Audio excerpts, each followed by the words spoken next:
Hello friends, welcome to our channel. तो friends, आज के इस वीडियो में हम बात करेंगे हमारी एनटीए यूजीसी नेट पेपर 1 2020 से रिलेटेड जो मॉक टेस्ट सीरीज़ है उसके मॉक टेस्ट 62 के बारे में।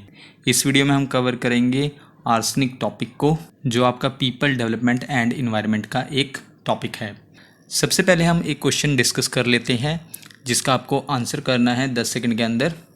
वो क्वेश्चन है, arsenic is a naturally occurring element and where can it be found. यानी कि आर्सेनिक एक प्राकृतिक रूप से पाया जाने वाला तत्व है और इसे कहाँ पर पाया जा सकता है।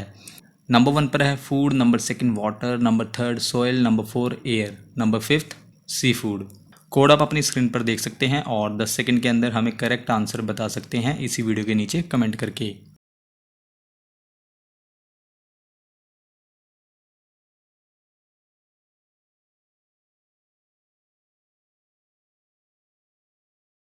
इनमें से करेक्ट कोड है कोड सी। कोड सी के according first, second, third, fourth और फिफ्थ, यानी कि फर्स्ट पर है फूड, सेकंड पर है वाटर, थर्ड पर सॉइल, नंबर 4 पर एयर और नंबर 5 पर है सी फूड। इन सभी में आर्सेनिक पाया जाता है। फ्रेंड्स, अब हम डिस्कस करेंगे आर्सेनिक के बारे में। आर्सेनिक क्या है? एक केमिकल एलिमेंट है जिसका सिंबल है कैपिटल ए स्मॉल एस, यानी कि इन शॉर्ट AS इसका सिंबल है किसका? आर्सेनिक का। और इसका एटॉमिक नंबर क्या है? 33 इसका एटॉमिक नंबर है। नेक्स्ट हम बात करेंगे according to the world health organisation, यानी कि विश्व स्वास्थ्य संगठन के अनुसार आर्सेनिक सबसे ज़्यादा पाया जाता है ग्राउंड वाटर में, मैक्सिमम कंट्रीज़ में। उसके बाद आर्सेनिक के दो सामान्य रूप हैं, यानी कि there are 2 general forms of arsenic. Number 1 है कार्बनिक, यानी कि ऑर्गेनिक। ऑर्गेनिक आर्सेनिक कंपाउंड्स, यानी कि कार्बनिक आर्सेनिक यौगिक में। ये किस में पाया जाता है? ये सी फूड में पाया जाता है, यानी कि समुद्री भोजन में पाया जाता है, जो लेस हार्मफुल है, यानी कि कम हानिकारक है। किसके लिए? हेल्थ के लिए, स्वास्थ्य के लिए। और सेकंड फॉर्म कौन सा है? दूसरा रूप कौन सा है? इनऑर्गेनिक, यानी कि अकार्बनिक। ये आर्सेनिक का दूसरा रूप है। इनऑर्गेनिक आर्सेनिक कंपाउंड्स ये पाए जाते हैं पानी में, ये पाए जाते हैं और हाईली टॉक्सिक होते हैं, यानी कि अत्यधिक जहरीले होते हैं। और इनऑर्गेनिक आर्सेनिक ये कन्फर्म्ड कार्सिनोजन है। कार्सिनोजन क्या होते हैं? एक ऐसा सब्सटेंस होता है, एक ऐसा पदार्थ होता है जो कैंसर का निर्माण करता है, यानी कि फॉर्मेशन करता है। नेक्स्ट पॉइंट में हम बात करेंगे कि आर्सेनिक कहाँ पर पाया जाता है। सबसे पहले ईटिंग कंटेमिनेटेड फूड और स्मोकिंग टबैको में, यानी कि दूषित भोजन और तंबाकू के सेवन जो किया जाता है उसमें क्या पाया जाता है? आर्सेनिक। देन उसके बाद फूड क्रॉप्स, यानी कि खाद्य फसलों की इरिगेशन, सिंचाई में भी आर्सेनिक पाया जाता है।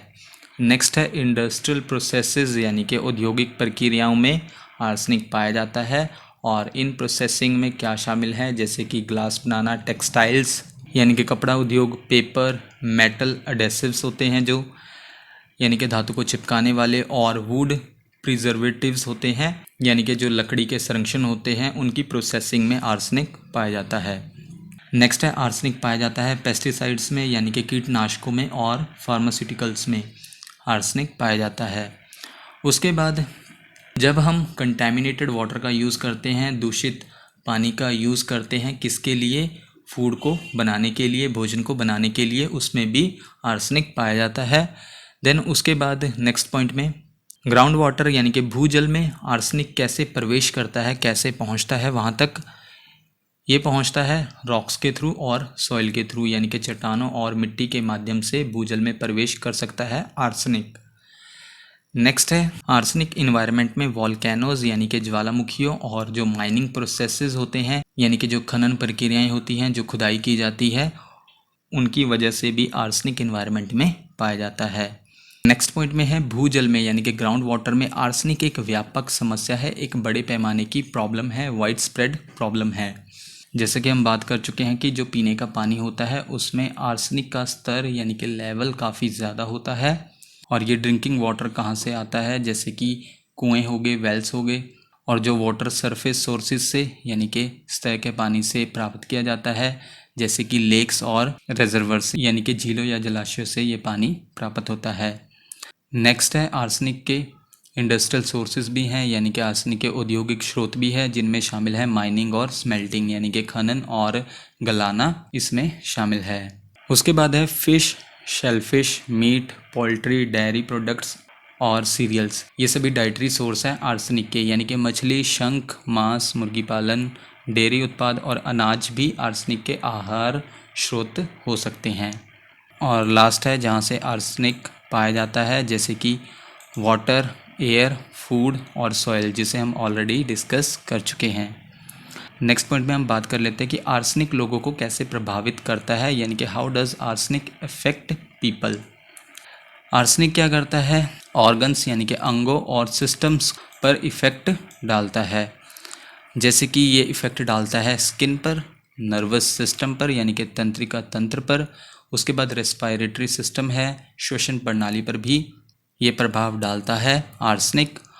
नेक्स्ट है कार्डियोवास्कुलर सिस्टम यानी कि हृदय प्रणाली पर भी आर्सेनिक इम्पैक्ट डालता है। उसके बाद लीवर, किडनी, ब्लैडर और प्रोस्टेट यानी कि जिगर, गुर्दे, मूत्राशय और पुरुष ग्रंथि, आर्सेनिक का प्रभाव इन पर भी पड़ता है।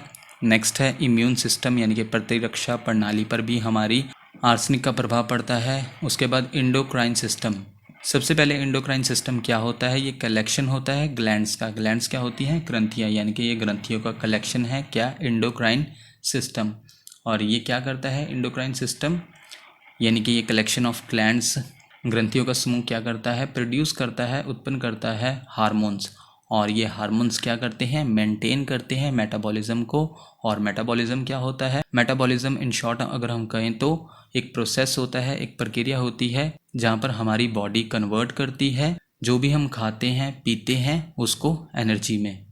और इंडोक्राइन सिस्टम में जो कलेक्शन होता है ग्लैंड्स का, ग्रंथियों का, जो प्रोड्यूस करता है हार्मोन्स, और भी वो क्या मेंटेन करते हैं, हमारे ग्रोथ और डेवलपमेंट को मेंटेन करते हैं, टिश्यू फंक्शन यानी कि ऊतक कार्य को मेंटेन करते हैं, सेक्सुअल फंक्शन यानी कि यौन कार्य को मेंटेन करते हैं, रिप्रोडक्शन यानी कि प्रजनन, हमारी स्लीप और मूड को भी मेंटेन करते हैं। इन शॉर्ट अगर हम कहें तो आर्सेनिक इन सभी पर इफ़ेक्ट डालता है। नेक्स्ट है डेवलपमेंटल प्रोसेसेस पर भी यानी कि विकासात्मक प्रक्रियाओं पर भी आर्सेनिक प्रभाव डालता है। नेक्स्ट पॉइंट है आर्सेनिकोसिस। आर्सेनिकोसिस क्या है, एक क्रॉनिक इलनेस है, यानी कि एक पुरानी बीमारी है, यानी कि एक लंबे समय तक रहती है बीमारी, उस तरह की बीमारी है आर्सेनिकोसिस। जो किसकी वजह से होती है, जब हम इस तरह का पानी पी रहे होते हैं एक लंबे टाइम से जिसमें आर्सेनिक काफ़ी मात्रा में है, जैसे कि मान लीजिए 5 साल से लेकर 20 साल तक हम इस तरह का पानी पी रहे हैं, तो उससे क्या होता है आर्सेनिकोसिस, जिससे जाना जाता है आर्सेनिक पॉइजनिंग के नाम से भी। नेक्स्ट है आर्सेनिक से कैंसर्स हो सकते हैं, जैसे कि लंग कैंसर, ब्लैडर कैंसर और स्किन कैंसर। अगर हिंदी में कहें तो फेफड़ों का कैंसर, मूत्राशय का कैंसर और त्वचा का कैंसर हो सकता है आर्सेनिक से। नेक्स्ट पॉइंट में आर्सेनिक किसके लिए रिस्पॉन्सिबल है, क्रॉनिक किडनी डिजीज़ के लिए भी, यानी कि गुर्दे की लंबे समय तक बीमारी बनी रह सकती है। नेक्स्ट पॉइंट में हम बात करेंगे आर्सेनिक से होता है न्यूरो बिहेवियरल इम्पेयरमेंट, जिसमें शामिल है एपहेसिया। सबसे पहले एपहेसिया है क्या, ये एक लैंग्वेज डिसऑर्डर है, यानी कि एक भाषा का विकार है जो व्यक्ति के संवाद करने की यानी कि कम्युनिकेट करने की क्षमता को प्रभावित करता है। नेक्स्ट जो न्यूरो बिहेवियरल इम्पेयरमेंट में शामिल है एलेक्सिया। एलेक्सिया क्या है, एक रीडिंग डिसऑर्डर है जहाँ पर पेशेंट पढ़ने में अनेबल होता है, असमर्थ होता है।